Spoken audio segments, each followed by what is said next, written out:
నేను కానీ మాట్లాడించేవారు మీరు కనుక ప్రభా, ఎన్నికల చెవులు గైపుల హృదయం అందరిని దయచేయము.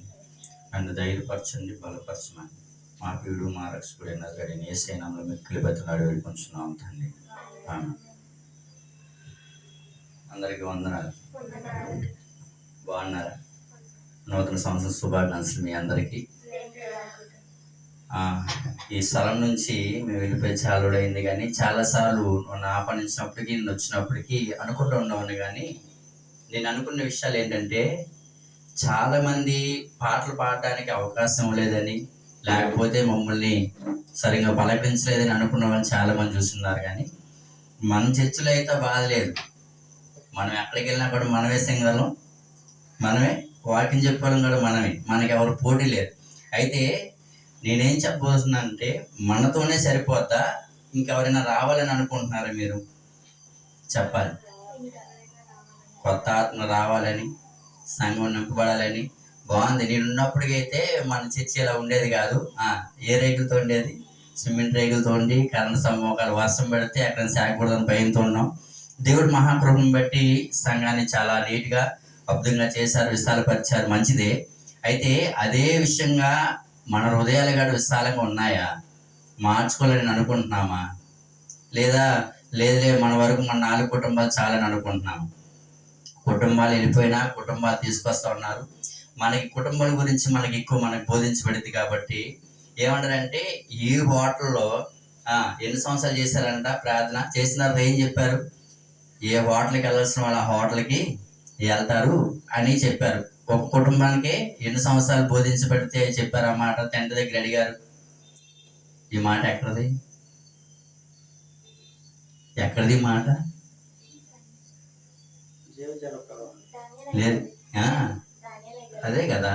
ఒకే కుటుంబాన్ని 2 సంవత్సరాలు బోధించిన తర్వాత అడిగింది ఏంటయ్యా? అయ్యా దీనికోసమా నేను ఉద్యోగాన్ని విడిచిపెట్టాను, కుటుంబాన్ని తీసుకొచ్చి ఇక్కడ ఎన్ని ఇబ్బందులు పడుతున్నారని కొన్ని సంవత్సరాలు చేసిన తర్వాత అడిగిన తర్వాత అప్పుడు ఎవరిని బిడ్డలు తీసుకొచ్చారు. ఈరోజు అదే దాంట్లో నుంచి ఒకరి ద్వారా మనం ఇక్కడికి వచ్చాం, అక్కడి నుంచి అడవబడి ఇక్కడ దాకా వచ్చాం. కొమ్మగా వచ్చామా, కానీ మనం దానికి అంటుకట్టు ఉన్నామా లేదా? మనం ఎవరంటే ఏం చెప్తాం? ఫెలోషిప్ సంబంధించిన అంటాం, లేకపోతే వేరే చర్చ అని చెప్తాం. ఎక్కడికైనా ఫెలోషిప్ సంబంధించిందని చెప్తాం, అవునా? దాంట్లో ఏర్పరచబడిన వచ్చిన వాళ్ళని చెప్తాం. అయితే మనకున్న చిన్న విషయాలు అడుగుతాం. మన చర్చిలో నుంచి బయట వాళ్ళు ఎవరైనా వచ్చి మనం ఆహ్వానిస్తాం. ఏరే దగ్గరికి వెళ్ళినప్పుడు వీళ్ళు కూడా మా బిడ్డలే, వీళ్ళు కూడా యేసుప్రభు బిడ్డలే అని మనం స్వాగతించే మంచి మనసు ఎంతమందికి ఉందంటారు? ఒకటి మనకి అర్థమైంది నేను చెప్పింది ఏమైనా? క్రీస్తులో కడగబడి ఆయన రక్తమాసంలో మనం పాల్గొన్న మనమేనా? లేకపోతే బయట కొన్ని డిమాండ్స్ ఉంటాయి. కొన్ని మన సీజ ఫెలోషిప్, తర్వాత బయట ఓసన్న మందిరం, లేకపోతే ఇలా పెంతుకొస్తు, ఇలా కొన్ని ఉన్నాయి. వాళ్ళందరూ ఎవరు? అందరూ దేవుడి బిడ్డలమే. కానీ మనం ఎలాగే టీచ్ చేస్తామంటే, మాది వేరు. మేము ఏమనుకుంటామంటే, వచ్చే వార్తానికి ఎదురెళ్ళే వాళ్ళం అంటాం. ఎదురెళ్ళినా నష్టపోతాం. అందరిని కలుపుకొని వెళ్తేనే మనం ఆయన బిడ్డలు అంటాం. ఇప్పుడు మనకు వాక్యం చెప్తారు ఏమంటే, నిన్ను వల్లే నీ పొరుగు వారిని ప్రేమించి అంటున్నారు. పొరుగువారి సంగతి క్రైస్తువులే ప్రేమించట్లేదు. అలాంటి ప్రేమించే మనసు మనకు ఉందంటే ఎక్కడో కొంచెం ఢిల్లీ. మేము అలా కాదు, మేము నిండుగా ముసుగులు వేసుకుంటాం, వాళ్ళు అలాగ ఉండరు. వీళ్ళు వైట్ బట్టలు వేసుకుంటారు, కానీ వాళ్ళకి ఈ క్రమం లేదు. తప్పుల్లో ఎదిగితే యేసు ప్రభులో కూడా తప్పులు మనకు కనబడవు. మీకు మొదటి నుంచి ఒకటే వాక్యం చెప్తుంటాను నేను. అవాదం గురించి చెప్తే ఏం చెప్తాం? అది ఎలాగ ఉంటుందంటే 7 రాజుల కథలాగా ఉంటుంది. 7 రాజుల కథలాగా ఉంటుంది. ఎక్కడ ముగించబడింది అంటే, యాటికి వెళ్ళారు, చేపలు తెచ్చారు, ఇలాగ ఉన్నట్టుంది. ఇది కూడా ఎలా ఉంటుందంటే, యేసు ప్రభు దగ్గరికి వచ్చిన తర్వాత ప్రభు ఆ సాయంత్రం పూల వచ్చి పిలిచినప్పుడు ఏం చెప్తుంటారంటే, ఆ పిలిచికి చెట్టుతో దాముకున్నప్పుడు ఆదాము పిలిచినప్పుడు, నువ్వెందుకు నేను వద్దని పని చేసావా అని అడుగుతారు. అయ్యా ఇదిగో నేను పొరపాటును తిన్నాను అనే మాట రాకుండా, నాలో సగమైన చేసిన భాగాన్ని బట్టి నేను ఆమె నాకు ప్రేరేపించింది కాబట్టి నేను తిన్నాను, ఆమె తీసుకొచ్చింది కాబట్టి నేను తిన్నాను, ఆమె నాకు ఇవ్వకపోతే నేను తినేవాడిని కాదని అందుకని గద్దించలేదు ఆ సమయం. దాన్ని బట్టి ఏం కోల్పోయారు? ఇద్దరు దేవుడితో సంబంధం కోల్పోయారు. అప్పుడు ఏం చెప్పారంటే, అదే అవని తీసుకొచ్చి అడిగినప్పుడు, ఆ మాటకు వచ్చినప్పుడు అడిగినప్పుడు ఏం చెప్పారు? అవేమందంటే, అయ్యా నేను ఇలాగ అనుకున్నాను, లేకపోతే సర్పమే నాకు చెప్పింది మీరు దేవదూతం అయిపోతారని చెప్పారు, అందుకే నేను ఆ పని చేశాను అని చెప్తారు. ఆ తర్వాత వెళ్ళి సర్పం దగ్గరికి వెళ్ళి దేవుని అడిగితే ఉన్నారు, అయ్యా పుట్టించినన్నిటిలో నేను కుయ్యత్తు దాని ఒక చిన్న పేరు ఉంది కదా, నాకు చిన్న అవకాశం వచ్చింది, దాన్ని నేను ఉపయోగించుకున్నాను నేను అని అన్నారు. అంటే ఇప్పుడు సృష్టించింది ఎవరు? దేవుడేనా? ఇప్పుడు వీళ్ళంతా కలిసి ఎక్కడికి వెళ్ళారు? దేవుడి మీదే నిందేశారు.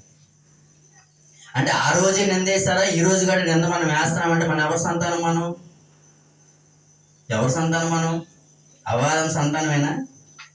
లేకపోతే లేదు మా డాడీ సాగరని ఆయన అయినా సరే అక్కడికి వెళ్ళి చివరికి వెళ్ళినా కూడాను ఆయన సంతానం నుంచి రావాలి. అలాంటి క్రియలు మనలో జరుగుతున్నాయా లేవని ఒకసారి పరీక్షించుకుంటే జరుగుతున్నాయని చెప్పాలి. జరుగుతున్నాయని చెప్పాలి. ఎగ్జాంపుల్, మామూలుగా ఇంట్లో ఏదైనా పేరెంట్స్లో గొడవ వస్తే, అమ్మా ఈ అమ్మకి చెప్పాను, కొంచెం దానికి మతుమరుపు సంగతి తెలుసు కదా అంటే ఉందా? భేదం కనబడుతుందా? కనబడట్లేదా? ఉందా లేదా? ఇప్పుడు మామూలుగా ఇప్పుడు మీరు ఎవరి పిల్లలు అనేది చెప్పేటప్పటికి మీ పోడుకులు కనబడేపాటికి పలానోటి పిల్లలని మన చర్చిలో రాగానే చెప్తారు. ఆ రూపం కనబడుతుంది లేదు. ఇది ఎవరిచ్చారు? దేవుడు మనకిచ్చిన స్వరూపం. దేవుడు, దేవదూతలు కూడా దేవుడిని చూడలేదు. తెలుసా మీకు విషయం? దేవదూతలు కూడా దేవుడిని చూడలేదు అని అడిగారు. అయ్యా మిమ్మల్ని మేము ఎప్పుడు చూసేది, మిమ్మల్ని మేము ఎలా కనుక్కునేది అంటే ఈ భూమిలో ఇంకా ప్రారంభమవుతుందని చెప్తున్నారు. నేను భూమి మీద ఒక నరుణ్ణి చేయబోతా ఉన్నాను, ఆడు నా రూపం కలిగి ఉంటాడంటే చూసారా చూడలేదా? దేవదూతలు చూసి అడగరు కదా. అయ్యా మిమ్మల్ని కనుక్కునేది ఎప్పుడు, మిమ్మల్ని చూసేది ఎప్పుడు అంటే ఇప్పటికైనా చూడండి, మనకి బలిపీఠంలో ఈ మందసం తీసుకెళ్లే దగ్గర 2 రెక్కలు శరీరాన్ని, 2 రెక్కలు కళ్ళుతో మూసుకొని 2 రెక్కలు, అవునా కదా? దేవదూతలు ఎప్పుడు చూడలేదు. ఆయనకి ఏం చెప్పారండి? ఎప్పుడే మిమ్మల్ని కనుగొనేది అంటే భూమి మీద నేను నరుని చేస్తున్నాను, ఆడు నా పోలికై ఉంటాడని దేవుడు వాళ్ళకి చెప్పారు. పాయింట్ ఆఫ్ మనం ఏదైనా సరే చెప్పేటప్పుడు, ఎవరు చెప్పేటప్పుడు వాక్యం సున్నితంగా ఉందా లేదా మనం పరీక్షించుకోకపోతే మనం ఎవరేం చెప్పినా నిజమనుకుని వెళ్ళిపోతాం మనం. ఎందుకంటే ఈ దినాల్లో అబద్ధ బోధకులు చాలా మంది వస్తున్నారు. యేసు ప్రభుకి తల్లి ఉంది మీకు తెలుసా, అసలు మామూలు ఇస్లాంధ్రం ఎప్పుడు తెలుసా అని అనేక రకాలుగా పబ్లిక్గా బీసన్ రోడ్లో కానీ లేకపోతే ఎక్కువ జనసేన ఎక్కడుంటే అక్కడ చెప్తా ఉన్నారు. వాళ్ళు చెప్తున్నారు, ఫోన్ నెంబర్ తీసుకుంటున్నారు. వాళ్ళు ఏం చేస్తున్నారంటే బైబిల్లో చూపిస్తారు.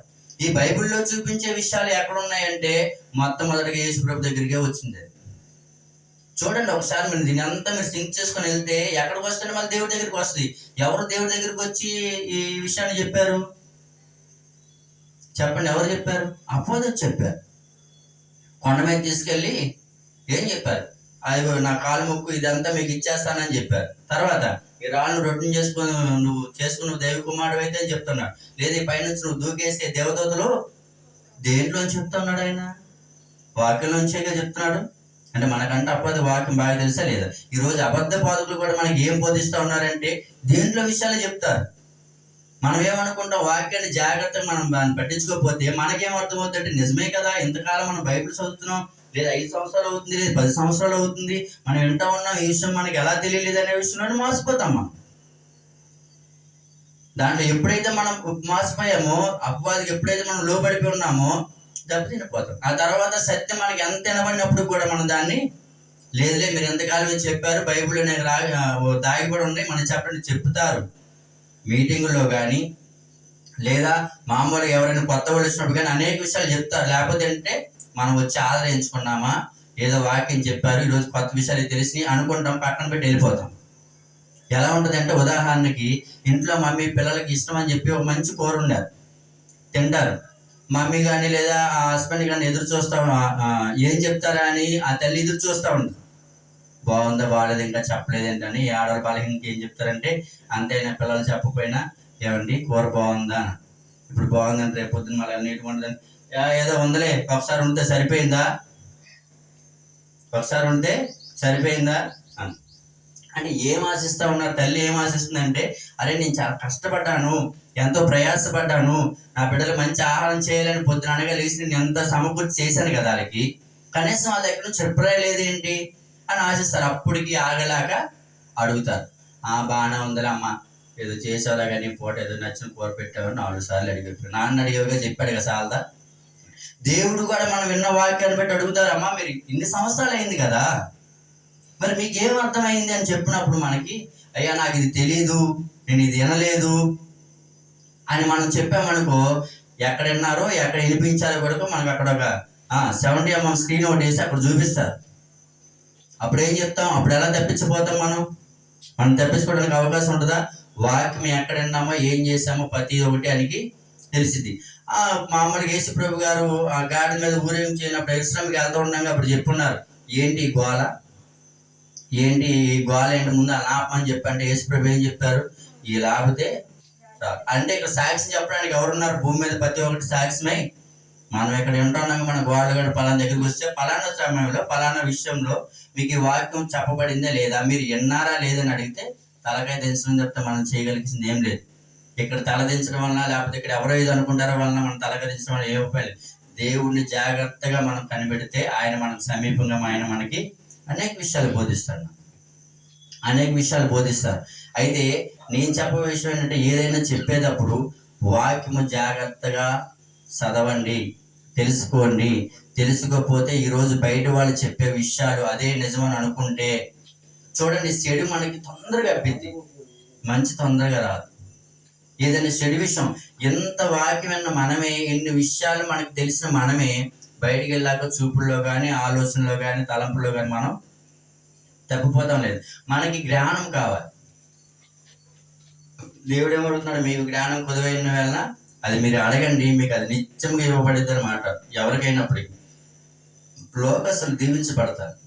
అరే మనమేంటి దేవుడు అంటున్నాం, మనం దీవించబడట్లేదు. వాళ్ళేంటి తక్కువ టైంలోనే రోడ్డు మీద కూరగాయలు అనుకున్నారు, వాటర్ పెట్టుకుని మంచి మెయింటైన్ చేసుకుంటున్నారు అని అనుకుంటారు. ఇలాంటి సందర్భాలు మీకు ఎదురైతే ఒక్క విషయం చెప్తాను చూడండి. వాళ్ళకి ఏదైనా ఒక శనివారమో లేకపోతే మంగళవారమో ఏదైనా ఉపవాసం అనుకుంటే వాళ్ళకు తెలిసిన నీతిలో పూతా చప్పకుండా దాన్ని పాటిస్తారు. కాబట్టి దేవుడు దాన్ని పెట్టి వాళ్ళని దీవిస్తాడు. మనకు 10 ఆజ్ఞలు ఉన్నాయి. ఇందులో ఏదో ఒక రోజు ఏదో ఒక వాక్యాన్ని మనం తప్పించుకొని వెళ్తాం తప్పితే ఏ రోజైనా దాన్ని పాటిస్తామా? మనం వద్దెళ్ళిపోవడానికి కారణాలు అయ్యే. ఏదైతే మనకు వాక్యం వస్తుందో, అయ్యా అదిగో ఇప్పుడు ఏదైనా ఒకటి మనం జయించలేం. అందం విషయంలోనో, వస్త్రం విషయంలోనో, లేకపోతే ఎదటి వాళ్ళ దగ్గర మనకంటే నీటుగా ఉండే విషయంలోనో, లేకపోతే మనకంటే ఒక మంచి మార్కుడు ఆడే విషయంలోనో, ఏదో విషయంలో మనకు అసూయ ఉంటుంది. మనకెందుకు అసూయ? ఇచ్చేది ఎవరు? జ్ఞానం ఇచ్చేది ఎవరు? మనం అడగట్లేదు, మనం పొందుకోలేకపోతే కనీసం పొందుకున్న వాళ్ళ మీద మనకెందుకు అసూయ? ఇచ్చేది దేవుడు. మరి అలాగే ఇప్పుడు చాలా మంది నష్టపోయి పేదకుండా, అయ్యా నాకు అలా చేయలేదేంటి ప్రభు అని అలా కూర్చొని అడుగుతామా? అరే మంచి అయితే కావాలి, చెడు అయితే వద్దా అంటే, చెడు ఎందుకు వస్తుంది, దేవుడు ఎందుకు వస్తుంది అనే విషయాలు మనకు బోధించేదే బైబిల్లో స్పష్టంగా ఉంటాయి. ఇదే జ్ఞానం గురించి ఒక విషయం చెప్తాను. మనకి నూతన సంవత్సరంలో 2025లో నైట్ 12 దాకా ఉన్నారు కాబట్టి నా బిడ్డలంతా ఇక్కడే ఉన్నారు, పాపం నా కోసం కనిపెట్టుకుంటా ఉన్నారు అని 12 గంటలకు అందరూ న్యూ ఇయర్ సెలబ్రేషన్ అంతా చెప్పుకున్న తర్వాత ప్రభు కనుక ఇక్కడికి వచ్చి అడిగి, అమ్మ ఏదైనా ఒక కోరిక, ఇప్పుడు మీరున్న దాంట్లో ఒక్కరిని లేపి నువ్వు యథార్థం ఉన్నప్పుడు ఈ సృష్టిని అంతం చేసేటప్పుడు నోవా గారు ఇచ్చారు, భూమి మీద నువ్వు తప్పితే నీతిమంతుడు నాకు ఎవరు కనబడలేదు అని చెప్పి ఆయనకు ఒక వార్న్ ఒకటి ఇచ్చి దాని గురించి ఇది కట్టిన రోజు నువ్వు బోధించు, దీన్ని సిద్ధపరచుకొని చెప్పారు. అలాగే దేవుడు ఈ 2025లో మనకు కనుక ఒక అవకాశం ఇచ్చి నీకు ఏం కావాలో కోరుకుంటే మనం ఏం కోరుకుంటాం? అయితే అక్కడ ఉన్నాయని ఒక ఆయన కోరుకున్నాడంట, వెళ్ళి సరే దేవుడు ఇలాగ నాకు అవకాశం కదని వెళ్ళి భార్య చెప్పుకున్నాడంట. వెళ్ళి ఏమని, అమ్మాయి నాకు బంగారం అంటే ఇష్టం కదా, దేవుడు వరమిస్తాను అంటున్నాడు, నేను వెళ్ళి బంగారం కోరుకుంటాను అని సాటే సహాయంగా వెళ్ళి భార్యని అడిగాడంట. ఆ మాట అన్నాడంట, పెళ్ళై 10 సంవత్సరాలు అయింది, పిల్లలు లేని బంగారం సంపాదించి కొనుక్కోవచ్చు కానీ పిల్లల్ని అడుగు అని అన్నారంట. ఇంతలాగా అత్తగారు వచ్చారు లాభం అందకుంటే ఏంట్రా అన్న, అమ్మ ఇలాగ దేవుడు నాకు ఇలా వరమిస్తా అన్నాడు, నేను బంగారం అడిగాను, ఇదేమో పిల్లల్ని అడుగుతుంది అని అంటా ఉందంటే, ఒరే మీకేం వయసు అయిపోయిందా, నా కళ్ళు మస కనబడుతున్నాయి, నా కళ్ళు చూపించమని అడగరా అని అన్నారు. ఇప్పుడు ఎక్కడి నుంచి ఒక అవకాశం, ఇప్పుడు ఎన్ని కోరికలు వచ్చినాయి? 3 వచ్చినాయా? 1 బంగారం, 2 బెడ్లు, 3 కళ్ళు సరిగ్గా కనబడతలేదు. ఇప్పుడు దేవుడు ఇస్తానన్న అవకాశం ఎన్ని? ఇప్పుడు ఏం అడగాలి? జ్ఞానం దేనికి అడగాలంటే అడుగుతున్నాడంట, అయ్యా కనుక్కున్నావా, ఏం కావాలి ఇలివేది నువ్వు ఇప్పుడు అడుగుతున్నావంటే, అయ్యా అడుగుతాను ఇస్తారు కదంటే ఇస్తాను అడుగన్నారంట. బంగారు ఉయ్యాల్లో మా అమ్మ తేటగా తన మనవను చూడాలని అడిగాడంట. అర్థమైందా మీకు? ఒకటే కోరిక దేవుడు ఇస్తా అన్నాడు. వీడి జ్ఞానం లేకపోతే ఏం అడిగేవాడు? నీ మాట నా మాట కాదు, నాకు బంగారమే కావాలి, బంగారం అడుగుతానంటే ఒక్కడితో పోయేది. అయ్యా లేదు, కనీసం కొన్ని భార్య మాట అంటే లేదు, బెడ్లు కావాలయ్యా, బుడ్రాలు కానీ పేరు ఉండిపోయిందని అడిగితే కుమారుడు మాత్రం వచ్చేవాడు. అవునా? లేదా నాయనా నాకు కొంచెం కళ్ళు మసగ్గా కనబడతా ఉన్నాయి, నా కోరికే తీర్చొని ఒకవేళ కొడుకు ఒకవేళ అడిగితే ఏం చెప్పేది? కళ్ళు మాత్రం వచ్చాయి. ఇప్పుడు ఈ జ్ఞానం ఉన్న వల్ల ఏమని అడిగాడు? అర్థమైందా? బంగారు ఉయ్యాల్లో మా అమ్మ తన మనవన్ని చూడాలి అని అడిగాడు. 3 కోరికలు. జ్ఞానం దేనికోసం కావాలని అడిగితే దీని విషయం కావాలి. మనం ఒకవేళ అడిగితే దేనికోసం అడుగుతామంటే, అయ్యా చదువులో మాత్రం మంచి సబ్జెక్ట్ కావాలి, నేను మ్యాథ్స్లో నేను సరిగ్గా వీక్గా ఉన్నాను, ఈ విషయంలో మాత్రమే ఇవ్వని అడుగుతాం. అంటే మిగతా విషయంలో అనవసరమా? అనేక విషయాలు దీని గురించి చెప్తుంటారు. మనకేం చెప్తారంటే ఎండు బంగారం, జ్ఞానం 3 వచ్చారు, ఒకరు బంగారం తీసుకున్నారు, ఇప్పుడు భర్త దగ్గరికి వెళ్ళి ఎండి అడిగారు. ఇలాంటి విషయాలు అంటే ఉపమాన రీతిగా అనేక సార్లు దేవుడు మనల్ని దర్శించాలని చెప్పాలని అనేక సార్లు ప్రయాస పడుతున్నారు. కానీ మనం ఇప్పుడు ఎలాగైతే సిల్లిగా తీసుకొని దీన్ని నవ్వుకున్నామో అలాగే దాన్ని ఇడిచిపెడతా ఉన్నాం. అలా ఇడిచిపెట్టడం వలన దాన్ని మనకు గ్యాప్ ఉండట్లేదు. దీన్ని ఎలా తీసుకుంటామంటే ఎటకారంగా తీసుకుంటాం. ఒకసారి అయ్యో మన మహేశంలో మాట చెప్పాడు జ్ఞానం గురించి ఒకే విషయం, దీన్ని చెప్తారు కానీ దీని వెనకాల ఉన్న విలువైన సందర్భం మనం మర్చిపోతాం. అవునా కదా? ఇప్పుడు ఈయనకి జ్ఞానం కనుక లేకపోతే ఏమడిగేవాడు? 3లో ఒక్కరి కోరిక తీర్చాడు. కానీ ఈ 3 కోరిక తీర్చడానికి ఏమడిగారు? తల్లి కోరిక తీరింది, భార్య కోరిక తీరింది, తన కోరిక తీర్చుకోగలిగాడు. అందుకే మనకు వాక్యం చెప్తుంది, మీకు జ్ఞానం కొద్దివై ఉండడం వల్ల మీరు అడగండి, అది నిత్యంగా మీకు ఇవ్వబడును అని చెప్తా ఉన్నారు. మనం దేనికోసం అడుగుతా ఉన్నామంటే ఇల్లు కట్టుకోవడానికి, లేకపోతే ఉన్న అప్పులు తీర్చుకోవడానికి, దీనికోసం అడుగుతున్నాం. అయితే దేవుడు పరముందున ఆయన మీకోసం ఎంత ఆశపడి ఉంచింది, మీకోసమే. ఎప్పుడెప్పుడు అడుగుతారా, ఎప్పుడెప్పుడు ఇద్దామా నేను చూస్తా ఉంటానంటే మనం ఇవన్నీ అడుగు పైన విషయాలు మాత్రం అడుగు. అయ్యా ఈ సంవత్సరం మాకు కొత్త బట్టలు లేవు, మా నాన్నగారు కొంచెం పనిలో వెనకబడి ఉన్నారు, ఈ 2025 ఓ 10 టీవీలు లేదా మహేష్ అంకుల్ గారు 4 ఆటోలు కొనే చర్చికి రాము, టీవీలు రిపేర్ చేసుకొని ఆటోలు తోలుకొని ఇంకొంచెం సంపాదిస్తాం. ఈ 4 ఆటోలు వేసుకుని పరలోకం పోతామా? లే. కుబేర్లు సైతం చాలాసార్లు ఉపమానంగా చెప్పారు. ఆయన ఎవరు దేశాన్ని అంతా గెలిచి డాక్టర్ గడ్డ బాగు చేయకపోతే 2 చేతులు పైకి పెట్టి ఎందుకు పెట్టంటే ఉదాహరణ మనకి ఎన్నోసార్లు చెప్పాం. దేనికి చెప్పారంటే ఏది అర్థం, భూమి మీద ఏదైనా అర్థమే, ఏది నేను పరముందు తీసుకుపోదు. వాక్యంతో ఏ రోజైతే నువ్వు కట్టుకుంటావో నీ జీవితాన్ని, అది మాత్రమే పరముందు తీసుకెళ్తుంటారు. యేసన్న గారి విషయంలో నాకు ఒక మాట చెప్పినప్పుడు నాకు చాలా సంతోషం విషయం ఏంటంటే, నాకు కన్నీళ్ళు తీసుకొచ్చిన మాట ఏంటంటే, జాన్ వెస్లీ గారు చెప్పారంట. ఏమన్నారంటే, యేసన్న గారు ఇక ఈ లోక యాత్ర ముగించి వెళ్ళిపోయేటప్పుడు దేవదూతలతో పునాడిపడి వెళ్తూ ఉన్నారంట. ఆ విషయాన్ని చెప్తాను, ఎందుకంటే ఆ దైవజనుల మీద ఉన్న ఆశను పెట్టి ఆయన చెప్పిన మాట అది నాకు చాలా నచ్చింది. ఏమన్నారంటే, ఇక యేసన్న గారు కొనిపోతుంటే దేవదూతలు వచ్చి తీసుకెళ్లారంట. తీసుకెళ్తే పైనుంచి యేసుప్రభు ఎదురు చూస్తున్నాడంటే, రెడీగా ఉండండి, యేసన్న వస్తున్నాడు, రెడీగా ఉండండి అన్న. సరే ఎలా వచ్చినట్ట తెలంగాణే యేసన్న గారు అంటే వెళ్ళి యేసుప్రభు కాలు పెట్టుకుని అరే వదలరా యేసన్న, వదులు అంటే లేదయ్యా, కానీ ఏనాడు నువ్వు విడవలేదు, నా తల్లిదండ్రులని పిచ్చోడు వేగి కుక్కలో ఇస్తరులో తిన్నప్పుడు కూడా నన్ను ఎవరు పట్టించుకోలేదు, నీ కనుసూపు కానీ నీ ప్రేమ కానీ లేకపోతే నే పాటి వాడిని అయ్యా, ఇదంతా నా వల్ల అయ్యేదా, మీరు చూపించిన ప్రేమే కదా అని చెప్పాను. ఎన్నో కష్టాలు, తినలేని టైంలో ఎన్నో ఇబ్బందులు అలా పడుకుంటే దేవుడి కోసం నమ్మకంగా ఉన్నాయన అడిగాడు. సర్లే కానీ ఇదిగో ఈయన అబ్రహాం, ఈయన దావీదు నీలాగే పాటలు పాడతాడు బాగా, నీలాగే పాటలు పాడతాడు బాగానే అని చెప్తే, అబ్బు మాకండ బాబు నువ్వు 150 పాడావు, ఆయన బుక్కులు నింపుతున్నాడు, సంవత్సరం 12-7 పాటలు ఆయన చేస్తాడంటే సర్లే చూద్దాలని ఇవన్నీ అయిన తర్వాత యేసన్నగా నాకు పెట్టి, యేసన్న నువ్వు ఎక్కడ ఉందని చెప్పి లోపలికి ఒక కిరీటిని తీసుకొస్తున్నారా. కింద సంవత్సరం పాట పాడగా రాజాదిరాజు పాట, ఆ పాట పాడిస్తారేమో, ఇప్పుడు రాజు కిరీటం పెట్టుకొని సింహాసనం మీద కూర్చుంటే నేను పాట పాడాలేమో అని చెప్పి యేసన్న గారు సరి చేసుకుంటాను పాడదామని. ఆ పాడదన్నప్పుడు యేసన్న పాడరన్నారండి.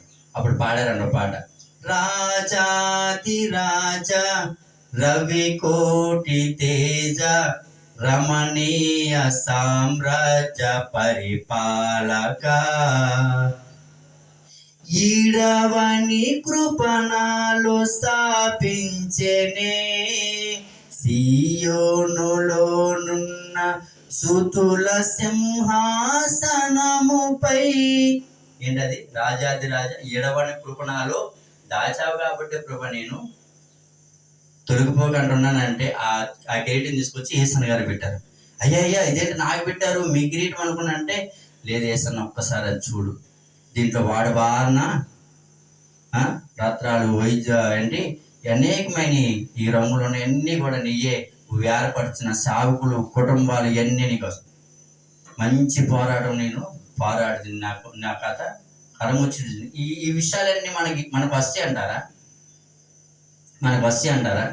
ఎన్ని సంవత్సరాల నుంచి మనం మందిరంలో ఉంటా ఉన్నాం, ఏం నేర్చుకుంటా ఉన్నాం, వస్తూ ఉన్నాం, వెళ్ళిపోతూ ఉన్నాం, పండుగలు దొరికిపోతున్నాయి. ఈరోజు మొన్నేమో యేసుప్రభు పుట్టారు 25న. ఈరోజు కొత్త సంవత్సరం వచ్చింది. అప్పుడో చేత ఇప్పుడో చేత. ఇంక 4 రోజుల పైన చచ్చిపోయిన తర్వాత కొత్త బట్టలే.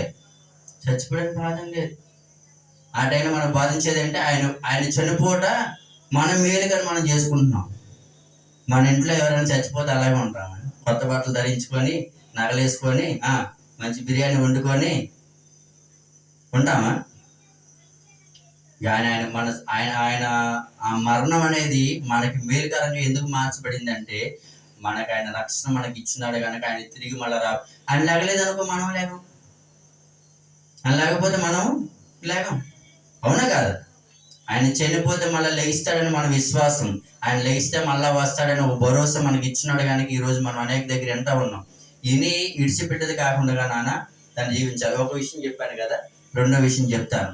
మామూలుగా మనకి స్కిట్స్ వేస్తారు కదా, మొన్న వేసారంట, మేము ఇక్కడ వేయలేదు, రాలేదు, అది ఉంటుందేమో అనుకున్నాను, నేను రాలేదు. అయితే ఈ గొర్రెల పాకల్లో పుట్టే విషయంలో ఒక విషయం చెప్తాను. జ్ఞానులు పశువుల పాకల్లోకి వచ్చారా, ఇంట్లోకి వచ్చారా? యేసుప్రభు దగ్గరికి పశువుల పాకల్లోకి వచ్చారా, ఇంటి దగ్గరికి వచ్చారా? మరి ఇంట్లో ఉన్నప్పుడు మనం పెడతాం కదా, బయట గొర్రెల పాకల్లో మామూలుగా ఏం పెడతాం? గొర్రెల్ని ఏమంటారు, కాపలా వాళ్ళని పెడతాం. మరి ఇప్పుడు బంగారం వెండి గోళం తీసుకొచ్చామని కూడా అక్కడే పెడతాం. అక్కడ ఎలా వచ్చారు వాళ్ళు? అక్కడికి ఎలా వచ్చారు వాళ్ళు? రాలేదు కదా అక్కడికి. కానీ ఎలా వచ్చింది ఆ సందర్భం? అది పెట్టేశారు. మన వెనకొండలు మన పెద్దోళ్ళు ఏదైతే చెప్పున్నారో దాన్ని మనం అలా కొనసాగించుకుంటూ వచ్చాం. ఎలాగంటే అప్పటికి సంవత్సరంన్నర లేదా 2 సంవత్సరాల లోపు యేసు ప్రభుకి, అప్పుడు దాకా ఇంకా తొట్లను చుట్టబడి ఉన్నారంటారా? చెప్పాలి. సంవత్సరంన్నర నుంచి 2 సంవత్సరాలు. దీనికి ఏంటి ఉదాహరణ అంటే, ఇప్పుడు ఏదో రాజు వచ్చి అయ్యా యూదులో రాజు పుట్టినవాడు ఎవడని అడిగినప్పటికీ మీరు ఎక్కడి నుండి వస్తూ ఉన్నారు, ఏ పట్టణం నుండి వస్తూ ఉన్నారు, ఎప్పటి నుంచి వస్తున్నారు అన్ని ఆరాలు అడిగాడా?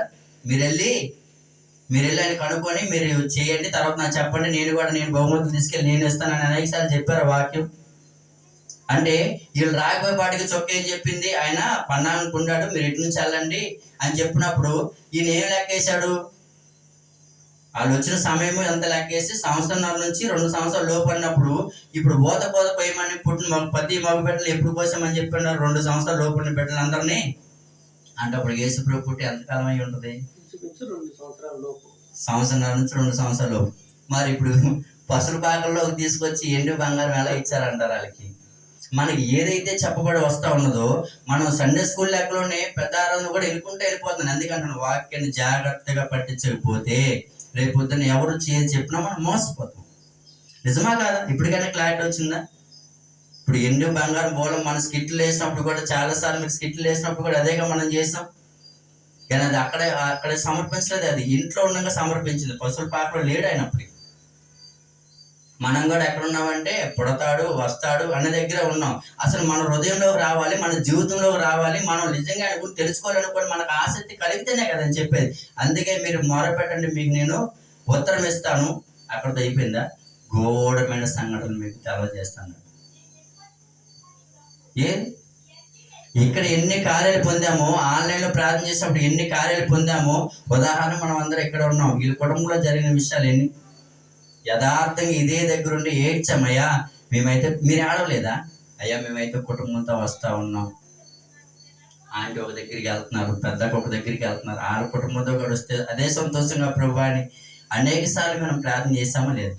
దేవుడు కార్యం చేశాడా లేదు? వాళ్ళ పెద్దమ్మ విషయం చేసాం, మ్యారేజ్ అయింది, బాగా పుట్టారు, వాళ్ళు ప్రార్థన పెట్టించుకున్నారు, పోనీ అక్కడి వరకు అలా వదిలేద్దాం. మరదాస్ అనే విషయంలో అంటే దేవుడు మన పక్షాన ఉన్నాడు అని చెప్పడానికి కార్యాలు జరుగుతున్నాయా లేవా? మరి మీరు ఘోరమైన సంఘటన మీరు అడిగినప్పుడు దేవుడు మీకు తెలియజేస్తాడా లేదా? మరి మీరేం అడుగుతున్నారు? మనం ఏం పొందుకుంటున్నాం? ఆదివారం వచ్చాము, వెళ్ళిపోయాం, ఆదరించుకున్నాం, వెళ్ళిపోయాం, అయిపోయింది. చాలాసార్లు చెప్తారు 11 గంటలకు ప్రార్థన అంటే 11 గంటలకు ముందు వచ్చినప్పుడు దేవదూతలు వచ్చి లిఖించుకొని వెళ్ళిపోతే ఆ తర్వాత మనకు లేదు అంటారు. ఇదే విషయాన్ని మన స్కూళ్ళు కాలేజీ విషయాన్ని కూడా మనం అనేక సార్లు ఇక్కడ బోధించిన విషయాలు ఉన్నాయా లేవా? ఏమని 9 గంటలకు గేట్ వేస్తా, 9 గంటలు తీస్తా, 9 గంటలు దాటిన తర్వాత ఏరియా మనకు అనేక విషయాలు చెప్తానే ఉన్నారు. మరి ఆ విషయం మనం పాటిస్తా ఉన్నామా? దేవుడు మందిరానికి దేవుడికి ఇలివ్వకుండా కుటుంబాలు ఏ కూడా వద్దలు ఉన్నాను. ఎంతకాలమైన ఉన్నాయి, మన కష్టాజీతం మనం కష్టపడతాం, సిలిసెన్స్ వెళ్ళిపోతూనే ఉంటాయి. కానీ సమయానికి ఎవరు రాలేదుగా. వాళ్ళ సంగతి వీళ్ళ సంగతి మనకి ఇప్పుడు అవాదం జరిగింది కూడా అంతే కదా. అయ్యా నాలో సగభాగమైన నువ్వు చేసావే, ఆమె ఇస్తే నేను తిన్నా, ఆమె ఇచ్చింది అనుకో, నీకు బుర్రలేదా? ఇప్పుడు మనం ఏమనుకుంటామంటే ఆ లేటుకు వస్తే మనవు కానీ డాడీ మమ్మల్ని అంటావు ఏంటి అంటే, నువ్వు బాగుపడాలని తండ్రి బాధ, నీకు పరలోకం ఇవ్వాలని తండ్రి ఆశ. బెత్తం వాడని కుమారుడు లేదమ్మా, అన్ని కొనిపెట్టి చెడగొట్టేది కూడా మేము గద్దించకపోతే నష్టపోయేది మీరే. ప్రేమగా పెంచుతూ ఉన్నారు, ప్రేమగా పెంచుతున్నారు. ఒక విషయం చెప్తాను, మీరు బాధపడమాకండి. నాకు తెలిసిన ఒక విషయం నిన్నమాట. ఒక తండ్రి ఏమంటారు, విద్యార్థి ఒక మంచి కొన్ని వందల మందికి చెప్పే ఒక ఏమంటారు ప్రిన్సిపాల్, అంతేనా? ఇంకొక మాట ఏదో ఉంటుంది దాని గురించి. ఒక మంచి బోధకుడు ఆయనకి చాలా మంది ఏమంటారంటే ఆయన మాటలు పెట్టి ఇన్ఫ్లుయెన్స్ చాలా మంది ఉన్నారు. ఒక్కగానొక కుమార్తె ఆయన. ఆ కుమార్తెని ఇంట్లో కూడా కాలు కింద పెడితే ఎక్కడ కాలు కందిపోద్దామని చెప్పి అంత అపురూపంగా పెంచుకున్నాడు. ఆ కూతుర్ని. అంత అపురూపంగా పెంచుకున్న కూతురు ఒక రోజున ఆటో డ్రైవర్తో వెళ్ళిపోయి అన్యుడు, ఆ బోధకుడు అన్నికుడు. అనేక మంది ఆయన అంటే ఎలలేని ప్రేమ. ఎంతమంది నన్ను ఇంత అభిమానిస్తడానికి ఈ స్థాయిలో ఉండడానికి కూతుర్ని ఇంకా ఎక్కువ ప్రేమించాడు. ఇంకా నేను మంచి గైడ్ ఇవ్వాలి, మంచి దారిలో పెంచాలి, నాకంటే మంచి ప్రదేశంలో ఉండాలని చెప్పేసి ఆ తండ్రి ఎంతో ప్రయాసపడితే ఏం చేసింది, వెళ్ళిపోయి. అయితే ఈ ప్రొఫెషన్ అంతా ఉన్న దాంట్లో ఇంత పాటు ఉద్యోగం చేసిన ఉన్నాడు ఒక క్రైస్తవుడు ఉన్నాడు. బాత్రూమ్ దగ్గరికి వెళ్ళి మూల కూర్చొని ఎక్కెక్కి ఏడుస్తున్నాడు. అని దేనికి ఏడుస్తున్నాడు? నేను ఎలా పెంచాను నా కూతుర్ని, కనీసం నాకు కూడా ఒక మాట చెప్పకుండా ఎలా వెళ్ళిపోయింది అని ఏడుస్తూ ఉంటే ఇంతలాగా ఆయన కొంచెం వాష్రూమ్కి అలా వెళ్తా ఉండగా, అయ్యా మీరేడు సార్ ఇక్కడ ఇలా ఏడుస్తున్నారంటే చెప్పుకోలేకపోతున్నాడు. అయ్యా నేను క్రైస్తవుని, చెప్పండి మీ బాధ, నేను ఏదైనా చెప్పగలనేమో, మీరు ఉన్నతమైన స్థానంలో ఉన్నవాళ్ళు, మా అందరూ కూడా ఒక ఇంట్రెస్ట్ అండి వాళ్ళు, మీరు ఎలా ఏటం ఏంటి అంటే ప్రతి మనిషికి సమస్య అనేది వస్తుందా? క్రైస్తవులకే అందరికీ ఎవరికైనా వస్తున్నాం. ఆయన ఏడుస్తూ ఉంటే ఒక్కగానొక కూతురయ్యా, ఎక్కడ తన కాలు కందిపోతాయని చెప్పి నేను ఇంట్లో కూడా ఒక మెత్తని చెప్పులు వేసి ఆమె నడిపించుకొని ఎంత గారంపించాను అంటే ఎవరితో వెళ్ళిపోయింది. అప్పుడు ఆయన అన్నాడంట, దైవజనుడు దేవుడు ఎరిగిన వాడు కాబట్టి ఒక మాట అన్నాడంట, తప్పు నీ కూతురు కాదు, తన హృదయం మోసపరిచింది. ఏమైనా చూస్తామా? మనం ఏదైనా ఆకర్షణ పెడితే అరే మనం క్రైస్తవులము, మనం ఇలా ఉండకూడదు, మనం అనేకులకు మాదిరికరంగా ఉండాలి, మనం ఎందుకు ఎలా ఉంటున్నామంటే ఆ ప్రభావం ఎలా ఉంటుందో మన మీద పనిచేస్తుంది. ఉదాహరణకి మాకు ఇక్కడ సిద్ధార్థలో కొంచెం మీటింగ్ జరిగింది. ఈ డ్యాన్స్ ఇవన్నీ చేస్తారు కదా, వీటికి మనం కొంచెం దూరంగా ఉంటాం, బయట ఉన్నాం. ఆ ఆకర్షణలో భోజనం జరిగినప్పుడు మరి నేను అక్కడ ఉండాలిగా, సరే బయట ఉన్న లోపలికి వెళ్ళిన తర్వాత ఒక్కొక్కరు ఒకలాగే వేస్తున్నారు. వచ్చిన వాళ్ళు కొంచెం స్పీడ్గా వేస్తారు, రాని వాళ్ళు కొంచెం ఇదిగా వేస్తారు. నా కుదిరితే నా సామరాంగ దుమ్ము దులిపేదాం అనుకున్నాను. అంటే ఏ పని చేసింది నీకు? అక్కడ జరుగుతున్న వాతావరణం ఎప్పుడైతే మనం తలకాయ పెట్టామో అపవాది దాంట్లో ముంచడానికి ఆ ప్రభావం మన మీద చూపిస్తూ ఉంటాడు. లోకంలో చూసి అనేక విషయాల్లో మోసపోవడానికి కారణం ఏంటి? మొదటగా కళ్ళు చూస్తాయి, మీరు బాగా చేస్తున్నారు, బాగా చేయట్లేదు, మనకు కూడా ఒక అవకాశం ఇలా కాదు ఇలా చేయాలని ఆశ. అంటే ఇక్కడ అవ్వగాడ ఏం చేసింది? ఎన్ని పళ్ళు తిన్నాం ఆ పళ్ళు రుచిగా ఉంటుంది.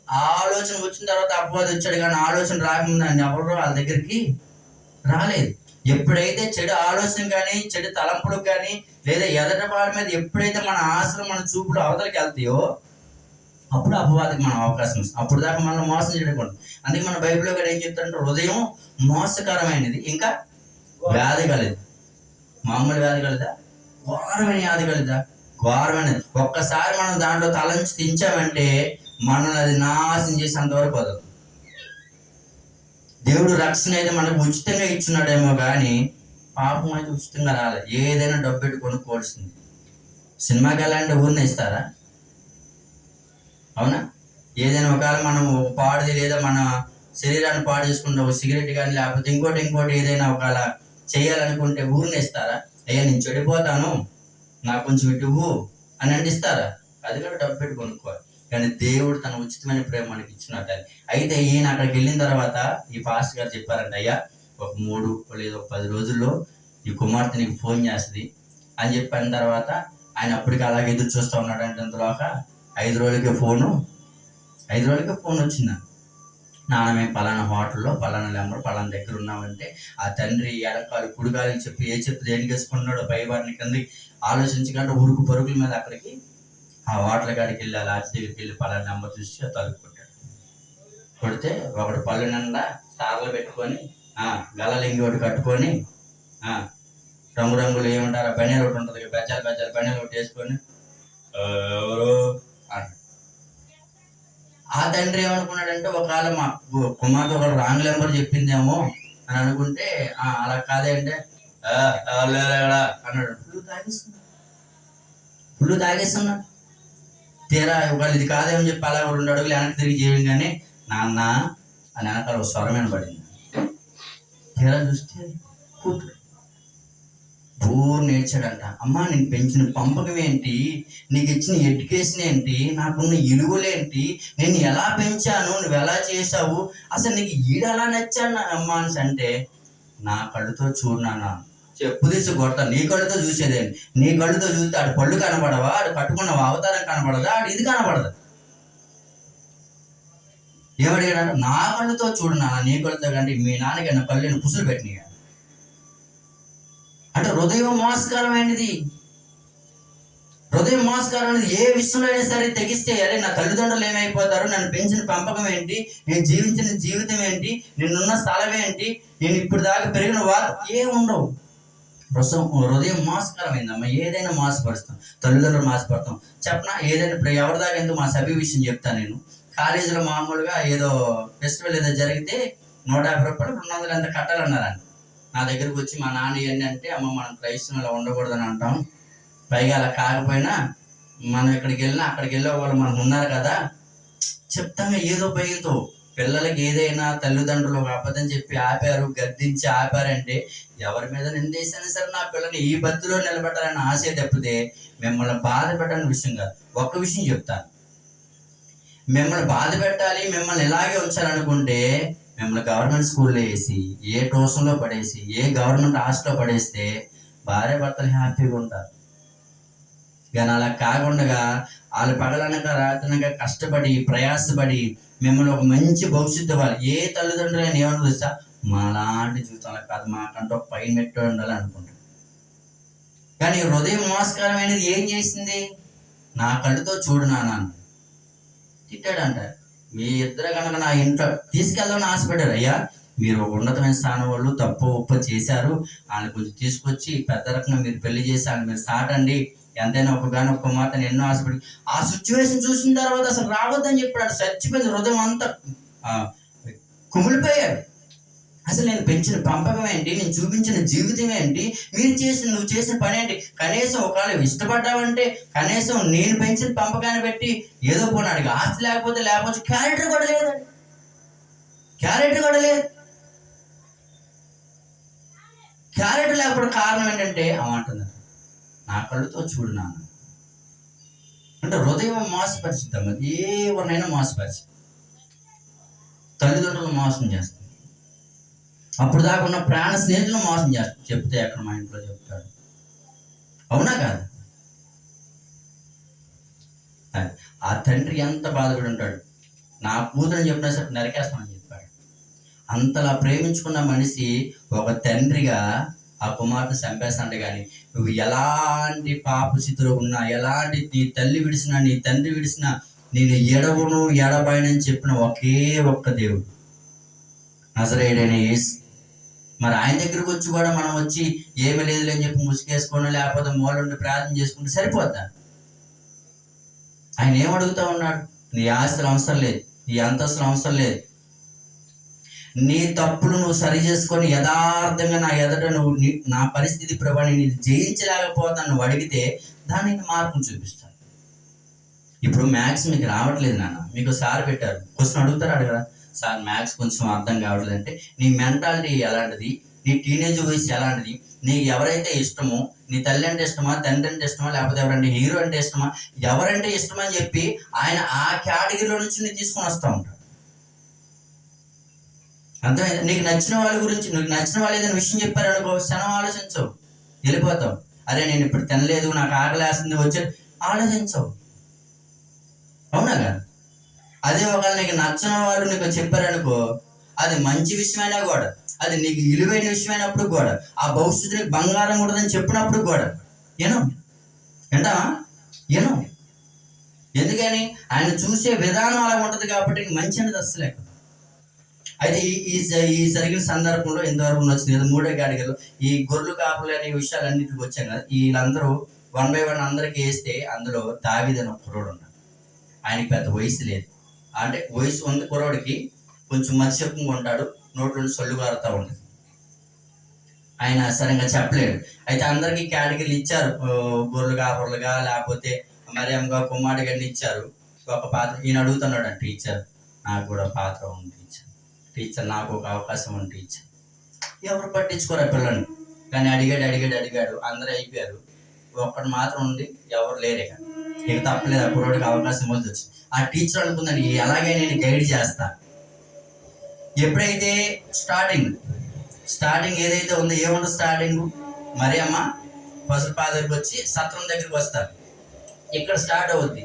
ఈ అడిగిన కుర్రాడికి ఏమొచ్చిందంటే ఆ స్టార్టింగ్తో వచ్చింది, తలుపు తీయాలి, స్థలం లేదు, పో.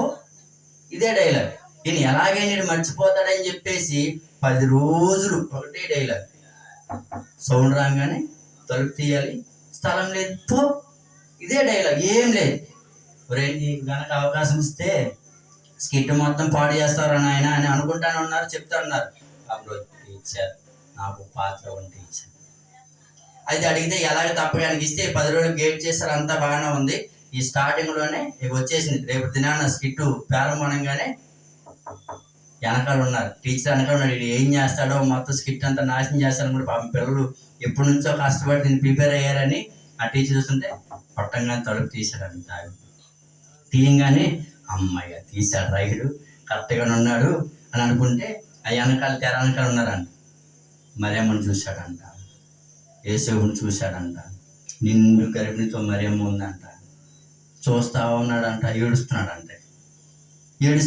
ఆమె చూసి, ఆమె కడుపుని చూస్తున్నాడంట, ఆమె చూసి అటు క్యారెక్టర్ చేస్తాంగా, కొంచెం పట్టు పెట్టుకొని కొంచెం అటు ఇటు ఊగుతుంటాంగా, ఆ సీన్ చూసి ఏడుస్తున్నాడంట. వెనకాల నుంచి ఆ టీచర్ అరే స్థలం లేదు పొమ్మనరా అని చెప్తున్నాను.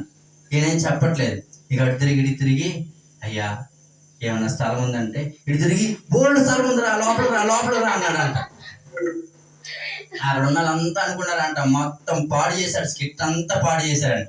మిగతా కార్యక్రమం అంతా చక్కగా జరిగిపోయింది. అక్కడ ఉన్న వాళ్ళకి కూడా ఇటు కొంచెం ఆబ్సెంట్ మైండ్, మతిమరిపోడు అని అందరూ అనుకున్నారు. అయిపోయింది, స్కిట్ అంతా శుభ్రంగా అయిపోయింది. తెలుసు కదా ఇది ఎలాగ పాడు చేస్తాను అనుకుంటానే ఉన్నామని వాళ్ళంతా ఆడు కొంచెం మతిమరిపోయిందని అందరూ అలాగా వెళ్ళిపోయారు. వెళ్ళిపోయిన తర్వాత దావీదు ఇట్లా నీకు టీచర్ నేర్పించారు కదా, ఏం చెప్పారంటే తలుపు పట్టగానే తీయాలి, తర్వాత స్థలం లేదు పో అన్నారు. అంతే కదా, ఇప్పుడు బాగానే అప్పుడు చెప్పలేదంటే అప్పుడు అన్నాడంట, అయ్యా మనం అంతా ప్రార్థన కోసం ఉన్నాం, యేసుప్రభు పుట్టు కోసం ఉన్నాం, యేసుప్రభు కడుపులో ఉన్నాడు కదా, నా ఇంట్లో స్థలం ఉన్నప్పుడు నేను ఎందుకు వదులుకుంటాను, అందుకే రా అన్నాను.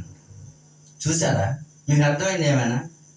మనం ఎన్నో నుంచి ప్రార్థన చేస్తూ ఉన్నాం, ప్రభా మమ్మల్ని మార్చండి, మా బతుకులు మార్చండి, మా జీవితాలు మార్చండి, మేము యథార్థంగా ఉండాలి, అనేకులకు మాదిరికరంగా ఉండాలి, మేము ఇలాగ జీవించాలి, మీకోసం సాక్ష్యం ఉండాలని అడుగుతున్నాము. లేకపోతే లోపలికి రానిస్తాడు. వీడు మతిమరిపోడు, వీడు సొంగ కార్చుకుంటాడు, వీడికి ఏమీ తెలియదు అనుకున్నాం. ఆడికి తెలిసిందంతా ఏంటి? యేసుప్రభు పట్ల ఉన్నాడు, ఆయన నా ఇంట్లో పుడతాడు, అందుకేమన్నాడు? స్థలం లేదు, పో అనలేదు, స్థలం ఉంది, రా రా అన్నాడు అంట. మరి మనం ఈరోజు దేన్ని ఆహ్వానిస్తూ ఉన్నాం? మన అందాన్ని పెట్టో, మన అధికారాన్ని పెట్టో, మన పరిస్థితిని పెట్టో, లేకపోతే మనకు వెనకాలను మన తల్లిదండ్రులను పెట్టో ఎదుట వాళ్ళని సింగపరుస్తూ ఉన్నామా? ప్రేమించగలుగుతున్నామా? లేకపోతే మన జీవితంలో అసలు దేవుని మనం ఆహ్వానించగలుగుతున్నామంటే చాలా విషయాలు వెనకబడి ఉన్నాం. ఈ రోజుకి అక్కడికి ఉండిపోవడానికి ఏదైనా గట్టిగా ఒక విషయాన్ని మనం ఏదైనా అడిగామనుకో, ఎక్కడో విన్నాం, చూసాం, ఇది బైబిల్ ఉంటుంది, ఎక్కడ పారిపోతుంది, అక్కడే ఉంటుంది. మనం అక్కడికి వెళ్తే ఆ సందర్భం ఏంటో మనకు తెలుసు. అవునా కాదు? వస్తున్నాం, దినాలు గడిచిపోతున్నాయి, క్రిస్మస్లు జరుగుతూ ఉన్నాయి, పునరుద్ధానం జరుగుతూనే ఉన్నాయి, వాటితో పాటు మన వయసు పెద్ద అవుతూ ఉంది. రేపు మాపు మనం ఒక ఇంటికి వెళ్తూ ఉంటాం. సందర్భాలు ఏమి కాదండి. ఇప్పుడు ఉదాహరణకి ఇప్పుడు వీళ్ళ అక్కగారికి మనం పెళ్లి గురించి చేసాం, కుమారుడు పుట్టాడు, ఆయన ఇప్పుడు పెద్దవాడు అవుతూ ఉన్నాడు. రేపొద్దున ఆయన కూడా చర్చి తీసుకొస్తారు, రేపొద్దున మేము అవుతాం, మేము కాలుతుంది. ఏం ఉపాయం ఉంది దీని వలన? దేనికోసం వచ్చాం? దేనికోసం వచ్చి ఉన్నాం? ఏం నేర్చుకుంటున్నాము? రేపొద్దున ఎవరైనా ఒక విషయం అడిగితే ధైర్యం కలిగి సమాధానం చెప్పే అవకాశం మన దగ్గర ఉందా? జాగ్రత్త అండి. ఈ అన్ని విషయాలు మిమ్మల్ని బాధ పెట్టాలనో లేకపోతే అవకాశం కుదిరిందనో కాదు, కానీ నిజమా కాదా తెలుసుకోకపోతే నష్టమేముంది? ఒకరు ఏం చేశారు? నా కళ్ళుతో హృదయం మోసకరమైన దాని గురించి అంత జాగ్రత్తగా పెంచుకున్న తన కుమార్తె విషయంలో ఏమి హృదయం మోసపోయిందా? నిండా తన జీవితం పాడు చేసుకుందా? ఆమె వరకే ఆమె మోసపోయిన దాన్ని పెట్టి ఆమె వరకే సంతోషం చూసుకుంది, కానీ కుటుంబం ఏమైపోద్ది? నా తండ్రి స్థానం ఏంటి, నా తల్లి స్థానం ఏంటి, నేను ఆలోచించిందా? కనీసం తను పెరిగిన వాతావరణం కూడా మర్చిపోయింది. ఎక్కువ ఎవరు దెబ్బతినిపోతుందో తెలుసా? క్రైస్తవులు దెబ్బతిని, లోకస్తులు దెబ్బతిండి. ఎందుకు తెలుసా? ఆడ రాజ్యం ఉన్నారు కాబట్టి పెద్ద పని ఏం లేదు వాళ్ళతో. అవునా కదా? ఆ రాజ్యం ఉన్నంత పని ఏమైనా ఉందా? లేదు. మన దగ్గరికి ముట్టుకోవాలంటే దేవుడు పర్మిషన్ లేకుండా రాదు. మనం చెప్తుంటారు, నీ తల ఇంటి ఒకడు ఊడుట ఒకటి పండుట నాకు తెలియకుండా జరగదు. అలాంటప్పుడు అవ్వాలి మన మీద దాడి చేయాలంటే అడిగి అంత ఇది ఉండాలి. ఎవరు చెప్తారు ఈ మాట? ఈ సున్నత లేని ఫిలిష్తీయుడు దేవుడి నామాన్ని దగ్గర ఎంతటి వాడిని ఆడు చూస్తే నా అజాబ్ వాళ్ళగా అంత ఉన్నాడు, ఈయన చూస్తే కుర్రోడు. ఎందుకు వచ్చింది ఆ పౌరుషం? ఎందుకు వచ్చింది ఆ పౌరుషం? దేవుణ్ణి బట్టి. మనకుందా? మనం ఎక్కడ తీసుకొచ్చాను తెలిసి ఈ వాక్యాన్ని? దేవుడు సంపద గుర్తుండ చూపించి మన యేసుప్రభు పోసుకుంటూ తుడుచుకో తప్పని అట్లా ఆ ప్రేమను చూపించాలి. ఎక్స్ట్రా యోధా గురించి నేను ప్రాణం పెడతానని చెప్పిన దేవుడు పెట్టాడు లేదా? ఆ రోజు వదిలేయండి, ఎవరు కావాలంటే మీకు ఎవరిని అడిగారు? ఎక్స్ట్రా యోధా అంటున్నాను, బరబ్బాను వదిలేయమని చెప్పాడు కదా. అవునా కదా? నీకోసం ప్రాణం పెడతాన్నాడు ఆయన. అయ్యా నీ రాజ్యం నా రాజ్యం చేసేది ఒకటే, నాతో చేతులు కలిపండి అన్నాడా? నీకోసం ప్రాణమైన పెడతాను కానీ నీతో చేతులు. నాది ఎలా ఉంటుందంటే ప్రేమతో కట్టబడింది, నీలాగా చేసేది కాదని చెప్పి అన్నారు లేదు. లాస్ట్కి ఇడిపించమంటే ఎవరిని అడిగారు? మాకు బరబ్బాను ఇడిచిపెట్టండి, యేసుప్రభు సిలువేసాను పెట్టాడు లేదా? మనం కూడా ఈరోజు ఏమంటామంటే ఒక సమయం 2 సమ చూపించమన్నాడు, తల దించుకోమని కాదు, తల దించుకో, కానీ ఆయన ప్రేమ చెప్పకుండా వస్తే వీళ్ళకి పిరికివాళ్ళు పనికిరాని వాళ్ళు అని అనుకుంటా. మన యేసుప్రభు ప్రేమను చూపించారు తప్పితే ఎక్కడ కోపాన్ని చూపించలేదు. కోపాన్ని ఎప్పుడు చూపించారంటే దేవుడు ఆలయం అంటే ఏంటి? ఇప్పుడు మన హృదయాన్ని పాడు చేసేది ఎవరైనా దుష్ట స్నేహితులు ఉన్నారనుకో, అది పాడు చేయడు. అలాగని చెప్పి ఇప్పుడు మనం మందిరం కట్టాము, బయట ఏదో విందు జరుగుతుందని చెప్పి యేసుప్రభు వచ్చి తోసాడు, అది కాదు. అప్పుడున్న దానికి ఇప్పుడు పోలిక ఏంటంటే, నీ హృదయాన్ని పాడు చేసే వ్యాపార గృహం ఏముందంటే విలువైన వస్తువు కోసం తల్లిదండ్రులు ఇబ్బంది పెట్టి తీసుకొచ్చేవాడు కదా, నీకు నెమ్మది ఉండదు. మనకు 10 ఆజ్ఞలు ఒక ఆజ్ఞ ఉంటుంది కదా. నీ తల్లిదండ్రులకు సంబంధించి ఏం అవసరం లేదు. నువ్వు ఏ డాక్టర్ దగ్గరికి వెళ్ళి ఎవరు మైకిల్ జాక్సన్ కొన్ని సంవత్సరాలు బతకాలని చెప్పేసి కోట్ల రూపాయలు పెట్టుకొని ఉన్నాడా? ఆయుష్ ఇచ్చేది దేవుడు. అది ఎవరి దగ్గర పెట్టారంటే తల్లిదండ్రుల దగ్గర పెట్టారు. నువ్వేం చెయ్యదు, నీ తల్లిదండ్రులు సంపాదించు, నువ్వు దీర్ఘాయువులు. మనం ఇవన్నీ వదిలేసి ఎక్కడికో పోతాం. అవునా కాదు? మనకు నష్టం జరుగుతుందంటే ఏం జరుగుతుందో మనం వెతుక్కోవడమే. అనారోగ్యం పాడైపోతుంది, తండ్రి మీద కోపం పెట్టుకున్నాను, నాకు తెలియని వ్యాధం జరుగుతుంది, నా తల్లి మీద నేను సహోదరి మీద నేను బాధ పెట్టుకున్నాను, వెళ్ళిపోవడమే. తప్పేం లేదు. బయట వాళ్ళు కాలు పట్టుకుంటారని చూసి 10 మంది చెప్తారని అనుకుంటారు, కానీ మన ఇంట్లో వాళ్ళ మీద కోపం పెట్టుకుంటే హక్కుని చేసుకునే వాళ్ళు ఎవరున్నారంటే మన తల్లిదండ్రులు, మన సహోదరులు, మన అక్క, మన చెల్లి. లేదు చెల్లి అంటే ఏదో నువ్వు ఆ రోజు అలాగ అన్నామని బాధపడ్డాను కానీ నీ మీద నాకు ఎందుకు ఉంటుందమ్మా అని కౌగిలించుకుంటుందా? చీపోమని కాదు తండ్రిద్దా. అదే బయట వాళ్ళ మీద పెట్టుకున్నావు అనుకో ఏం చేస్తారు? అవునా? అంటే నా గురించి నువ్వేమనుకుంటున్నావు? Nonsense. ఎలా కనబడుతున్నా నీకు? ఇలాగంట. కానీ తల్లిదండ్రుల దగ్గర అలా ఉండదు. నీకు అనారోగ్యం ప్రాబ్లం ఏదైనా జరిగి నీకు అలా ఉందంటే నా తండ్రి మీద కానీ, నా తల్లి మీద కానీ, నా సహోదరు మీద ఎవరి మీద నేను బాధ పెట్టుకున్నానా? మొదటి దేవుడి దగ్గర అడిగయ్యా, నేను క్షమను కోరుకుంటాను, నాకు ఆరోగ్యం ఇస్తాను. కంపల్సరీగా ఇస్తాడు. ఈ సూత్రాలను మనం పాటివి అర్థమవుతుందా? ఈ సూత్రం పాటి మనం ఇప్పుడు ఎదుగుదల లేదు అంటే మనం ఏమంటారు? ఎగ్జామ్ అయ్యేటప్పుడు తీసుకొస్తారు 2 పెన్నులు ప్యాడ్ తీసుకొచ్చి ప్రార్థన చేయండి అయ్యారంటే చేస్తారు. 100 మార్కులు ఎగిరిపోతాయి. ఎందుకని? నువ్వు చదవాలి. చదవడానికి జ్ఞానం అడగాలి, ధైర్యం అడగాలి, ఆరోగ్యం అడగాలి. 1 ధైర్యం కావాలి, 2 జ్ఞాపక శక్తి కావాలి. ఉండాలా? లేకపోతే జ్ఞాపక శక్తి లేదు, చదివినంతా ఎగిరిపోయింది, ఉపయోగం ఏముంది? ఆ టయానికి ఆ పేపర్ చూడంగానే నీకు భయం వేసింది అనుకో, ఉపయోగం ఏముంది? పలుగురు పడతావు అట్లా. ఆ టయానికి ఉపవాసాలు ఉండరు కొంతమంది, బాగా పాసాలు. ఉపవాసం కాదు, కడుపు నిండా తిను, కంటి నిండా నిద్ర, మనసారా ప్రార్థన చేయి. ఈ 2 చేస్తాం, 3 లేదు. కడుపు నిండా తిని కంటి నిండా నిద్రపోతాం. మరి మనసారా ప్రార్థన ఏది? అడుగుతామా? ప్రభా ఈ దినాన ప్రభా నాకు ఈ వస్త్రం ఇచ్చిన, ఈ ఆహారం ఇచ్చిన, ఈ జీవితం ఇచ్చిన నా తల్లిదండ్రులకి ఇలాంటి ప్రేమ, వాళ్ళకి అభివృద్ధి లేకపోతే నాకు ఎక్కడ వస్తుంది? అది మీరు నాకు ఇచ్చారు కనుక ఒకటి కృతజ్ఞతగా మొదలుగా దేవుడికి చెప్పాలి. అటు తల్లిదండ్రులు ప్రేమించే తల్లిదండ్రులు నాకు ఇచ్చారు ప్రభు దాన్ని మనం ఇవన్నీ చెప్పాలి. వాళ్ళ నాన్న చూడు, అది అడగంగానే తీసుకొచ్చి పెట్టాడు. వాళ్ళ అక్కను చూడు, బండి మీద తీసుకుపోద్ది, డ్రైవింగ్ రాకపోతే దేనికందుకు కూడా తీసుకుపోద్ది. దరిద్రంగా మనం ఇవే అడుగుతాం. అరే మన తండ్రి సైకిల్ మీద నడిపించుకెళ్తా ఉన్నాడే, వాళ్ళకి లేదు వీరికి లేదు, వద్దు. నా తండ్రి కనీసం ఇలాగ భుజాల మీద మోసుకెళ్ళే మంచి ప్రేమనిచ్చావు ప్రభు. ఇలాంటివి ఉండవు. నష్టపోవడానికి, ఎదగపోవడానికి ఏ కారణాలు? ఏ కారణం? జాగ్రత్తగా దీని విషయంలో మీరు జాగ్రత్తగా ప్రార్థన చేయండి. నా గురించి కూడా ప్రార్థన చేయండి. నా ఆశ, నా బిడ్డల మీద నాకున్న ఆశ ఏంటంటే ఏనాడైనా సరే దేవుడికి నమ్మకంగా ఉండి ఆయన పరిచయం. మీ తల్లిదండ్రులు కూడా కోరుకున్నది అదే, సంపాదించాలి. ఒక ఉన్నోడింటికి వెళ్ళకుండా పర్లా, రిక్షా తోలుకున్నాడని పర్లా, ఆడి దేవుడికి నమ్మకంగా ఉంటే అక్కడ వెళుతాం అందరం. కోటీశ్వరులు ఉంటాం అనుకో, నువ్వు ఇంకో దగ్గర ఉంటావు, మేము అక్కడ ఉంటాం. ధనవంతుడు లాజరుకు తెలుసు కదా, ప్రతి సందర్భం జరిగినవన్నీ తీసుకొచ్చి బైబిల్లోకి వచ్చాయి. ఎవరైనా ఈ కేటగిరీలో ఉన్నారో లేదు చూసుకో, ఖచ్చితంగా వస్తుంది. కళ్ళు గురించి ఒకవేళ చదివేవనుకో, ఈ 2 కళ్ళు గురించే నీకు చెప్పబడిద్ది ఆ బుక్, తర్వాత పక్కన పెట్టండి. లేదు 36 పళ్ళు గురించి ఒకవేళ చదివేవనుకో, ఆ 36 పళ్ళు గురించే ఉంటుంది, తర్వాత తీసి పక్కన పెట్టండి. లేదు లా గురించి చదివేవనుకో, దాని గురించే ఉంటుంది, తర్వాత తీసి పక్కన పెట్టండి. ఏ విషయానికైనా తరగనది, నీకు కావలసింది, చిన్నవాళ్ళైనా పెద్దవాళ్ళైనా నడివస్తువులు ఎవరైనప్పటికీ ఏదైనా పొదుగుండి నేను ఈ విషయం నేను తెలుసుకోలేకపోతున్నానంటే బైబిల్ దగ్గరకు వచ్చే ప్రతి విషయానికి ఆన్సర్ దొరికిద్ది. అది నిన్ను తప్పించిద్ది, అది నిన్ను స్థిరపరిచిద్ది. నువ్వు పరమున్న దగ్గరికి అది నిన్ను తోడుకొని తీసుకొని వెళ్ళిద్ది. అది కాకుండా నువ్వు ఏది తీసుకెళ్ళినా, నువ్వు ఎంత సంపాదించినా, ప్రపంచం కనుసైగితో నువ్వు చేయమన్నాడు కూడా అక్కడ రాడు. ఉదాహరణకి జగన్మోహన్ రెడ్డి గారు ఇళ్ళ స్థలాలు ఇచ్చారుగా, వచ్చినాయా? పట్టాలు వచ్చినాయి, సంతకాలు అయిపోయినాయి, రేపు మాకు కట్టేసి ఓకే అంటే వెళ్ళిపోవడమే. వచ్చినాయా? ఎందుకని? ప్రపంచాన్ని కనుసైగ చేసి తీసేయాలంటే తీసేయాలి, అవునా కాదు? 5 సంవత్సరాలు ఆయన పవిత్రంలో ఉంది, చేయలేని అంట్లా. ఆయన చేతులు కూడా ఏం లేదు. ఓడిపోతే ఆయన మాట తప్పుకున్నట్టే. మనం ఏమనుకున్నాం? పట్టాలు వచ్చినాయి, సంతకాలు పెట్టినాయి, రేపు మాకు ఇచ్చేస్తే వెళ్ళిపోతామని మొదటి నుంచి చివరి దాకా అనుకున్నాం. 2 సంవత్సరాలు కరోనాలో పోయింది, అన్నీ అయిపోయింది. మరి చివరికి వచ్చేప్పటికి ఏమైంది? ఆయన దిగిపోయాడు. ఆయన దిగిపోయాడు లేదా? కానీ మన దేవుడు దిగేవాడు కాదు.